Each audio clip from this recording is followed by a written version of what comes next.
was me and my buddy just performing a little introduction for you, and here we go. Hey everybody, welcome back to the WrapUp episode 3. Really getting going now. Appreciate all the feedback on episode 1 and 2. I think episode 2 was great. Keep getting better. I love it. And just so everyone knows, but besides popular belief, I do not suck at golf. I like to think that I'm pretty good, but I guess the last video, the end of it, got some negative feedback about my golf game. And anyone that wants to run 9 or 18, let me know. We'll set that up for sure. Alright, get this going. The WrapUp.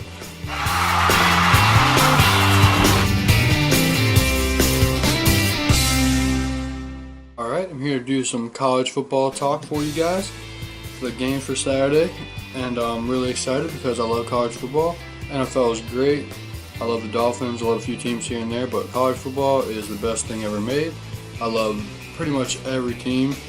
I just support everybody. Love to see everybody do great. Roll Tide, of course. Love SEC. Let's get right into it. Got Clemson and Georgia Tech. Clemson's been struggling, but they're winning, so you can't really say anything about it. Georgia Tech, a little, the triple option might get to them a little bit here and there. But Deshaun Watson, he's not going to let them lose. He's going to keep winning until they're going to find out what the problem is, and they're going to end up probably back where they were last year in the national championship. Clemson over that one. USC and Utah. I keep going for USC because all their athletes, I love the players on the team, but they can't seem to finish in games. I don't know what that's about. Utah's defense always comes up pretty clutch, so I'm going to take Utah on that one. Kent and Alabama, that FCS team is not going to be anything for the Tide. Sorry about it, that's just the truth. Georgia and Ole Miss. Ole Miss has a history of playing great against Alabama and then shit in the bed the rest of the season.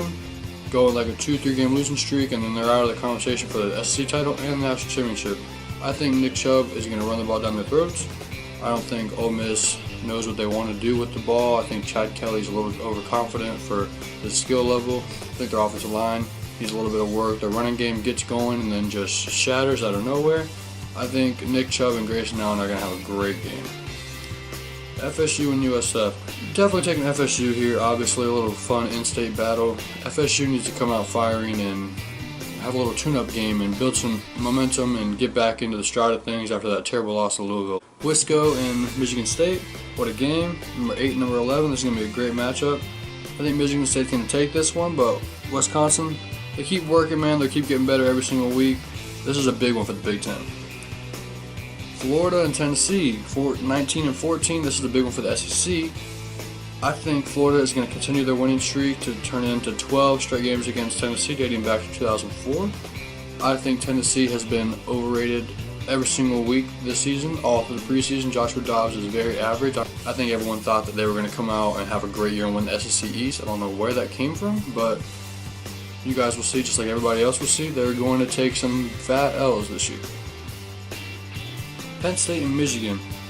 Michigan struggled last week, but Jim Harbaugh and the Wolverines, they're gonna do some work. He's one of my top favorite coaches.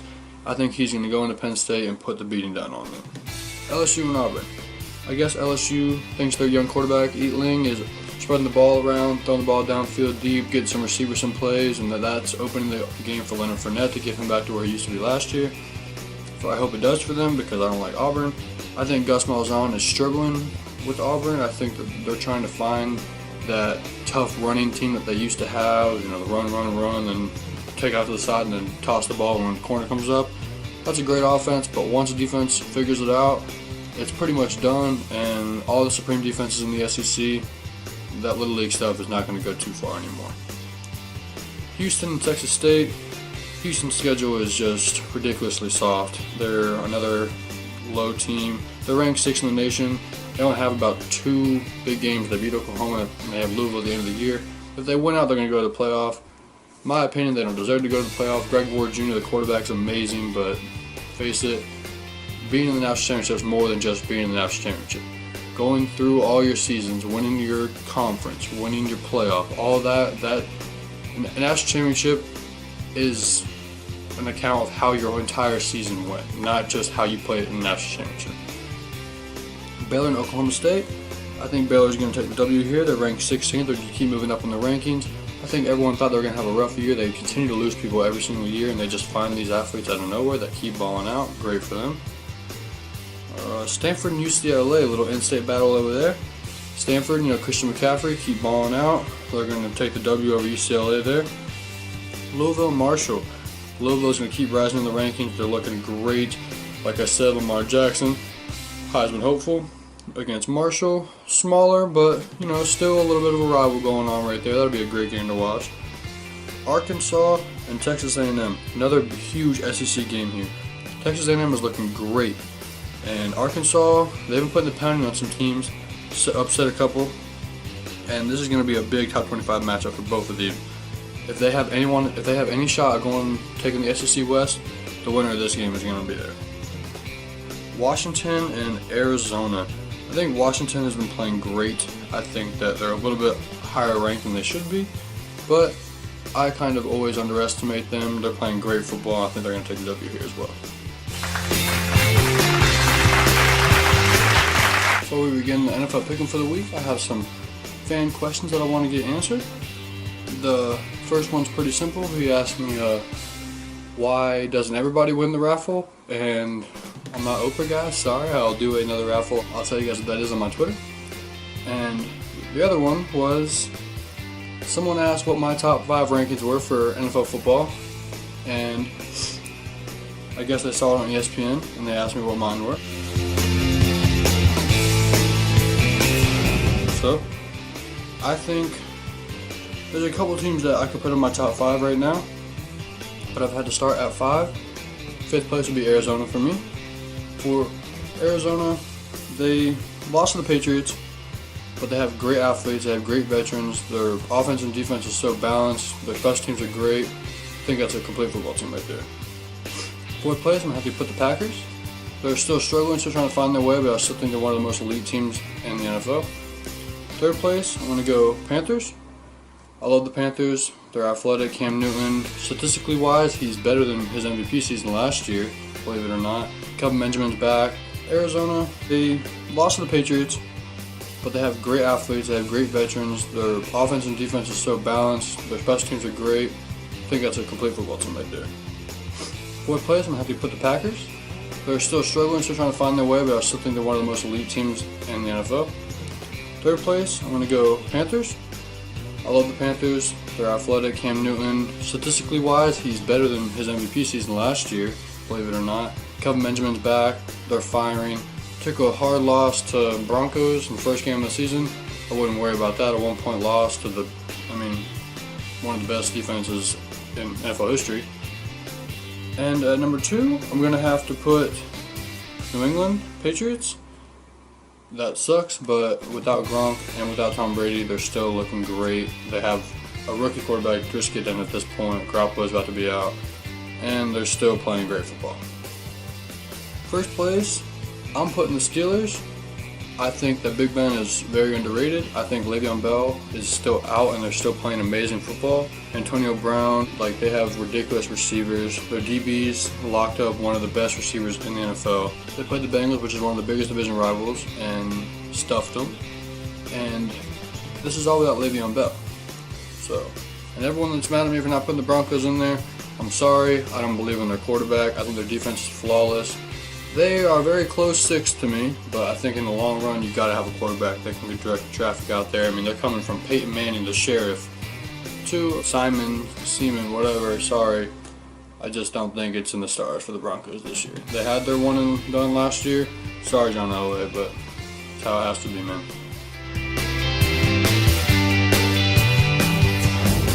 Here to do the NFL Week 3 predictions. Just finished watching the Houston-New England game, and New England dominated that game. Pretty ridiculous for Houston. I had big hopes for them. Their defense and their offense has been playing good. All the free agents, and they just got obliterated 27-0 shutout in Foxborough. Okay, Arizona and Buffalo. I'm going to take Arizona here. Buffalo hasn't shown anything this season. Lost 2 very winnable games. And Arizona, they're playing great football.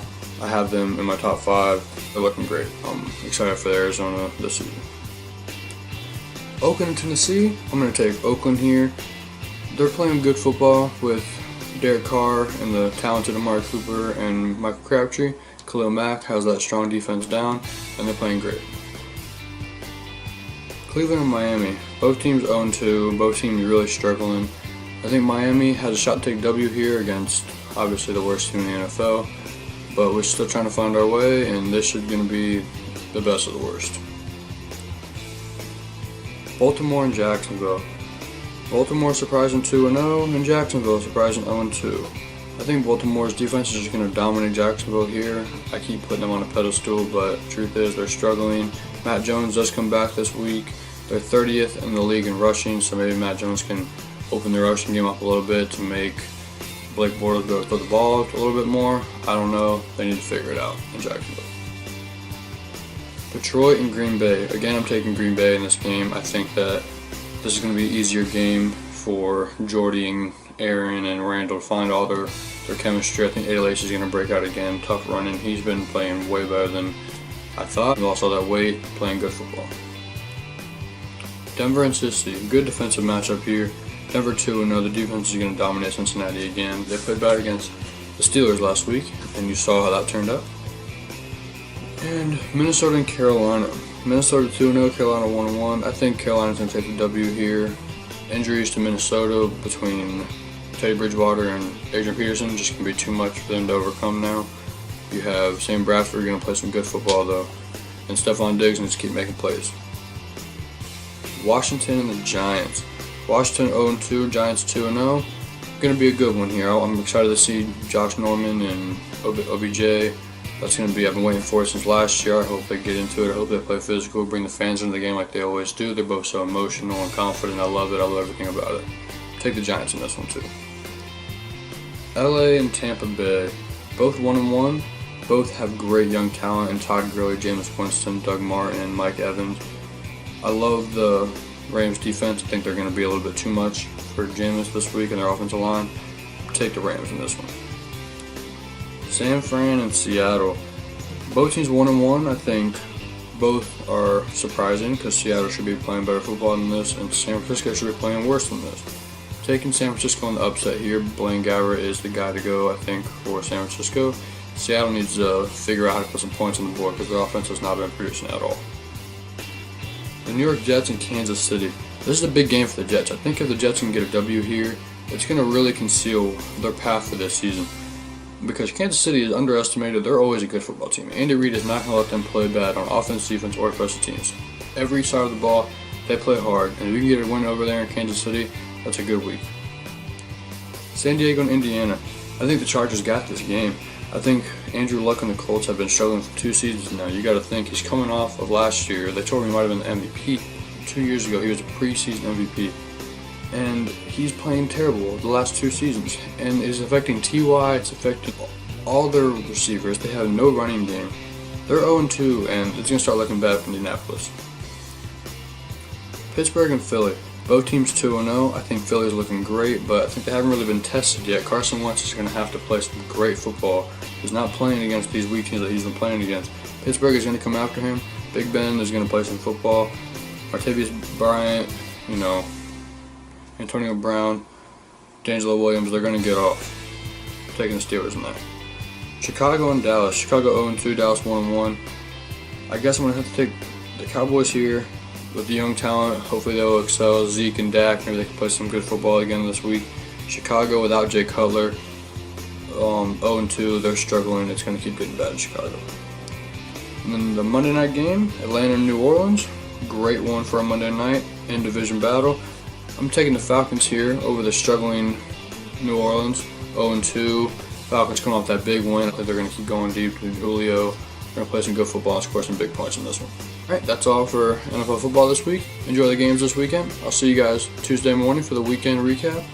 And stay tuned for next Thursday. I'm going to release an all-sports recap for the past couple months, tell you guys what's been going on in other sports besides football. Alrighty, that's all for today. Thanks for tuning in again, guys. I really appreciate it. Make sure you guys follow me on Twitter, SoundCloud, subscribe on YouTube. All followers I can get. Be listening for frequent giveaways and my live tweets. Conversate with me, guys. Tweet back at me. Ask me questions. DM me suggestions. I've been loving all the feedback. Keep it up. If you have anything you want me to talk about, bring it up. If you have anything you don't like what I say, bring it up. We can all talk about it, guys. Alright? Have a good one. That's a wrap.